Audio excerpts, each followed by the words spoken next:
L'Ajuntament ha reduït d'un terç els habitatges que s'hauran d'enderrocar amb el pla de reforma del Carmel. La pressió veïnal i, sobretot, la necessitat del suport d'Esquerra Republicana per aprovar el projecte els ha obligat a rebaixar el nombre de cases afectades per obrir carrers i crear zones verdes. Abans es preveien enderrocar 788 habitatges, ara seran 533.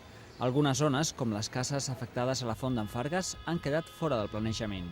Els he de dir que s'han mantingut les que són crucials per continuar millorant el Carmel. Però la zona de Passarell, la zona del passatge Sigüenza, tothom té molt clar que allò van ser assignatures pendents. Tot i viure en un carreró al que s'accedeix per unes escales infinites, en Pere no se sent una assignatura pendent. De fet, diu que l'única assignatura pendent és que l'Ajuntament compti més amb els veïns, perquè es van assabentar per la premsa. El passatge Sigüenza és una de les zones on s'enderrocaran més habitatges per crear espai lliure. Els veïns reclamen ser reallotjats en les mateixes condicions.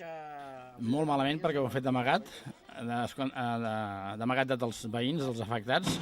Jo tinc un pis pagat al meu gust i vull un pis pagat al meu gust. No demano res més. Estábamos de reformas y ahora te dicen que con el plan este que hay del PGM, pues que te iban a expropiar solo dándote el valor del catastro y la verdad, pues eso es lo que no queremos. Queremos que nos dé lo que es nuestro. De fet, l'Ajuntament preveu reallotjar a totes les famílies afectades. Curiosament, tot i que el pla preveu guanyar espai lliure, la creació d'habitatges pels afectats incrementarà l'edificabilitat del Carmel.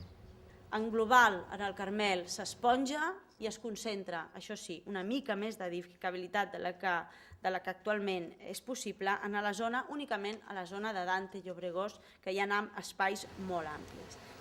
Els veïns tindran ara 4 mesos per presentar al·legacions i el pla de reforma es podria aprovar a principis de l'any vinent.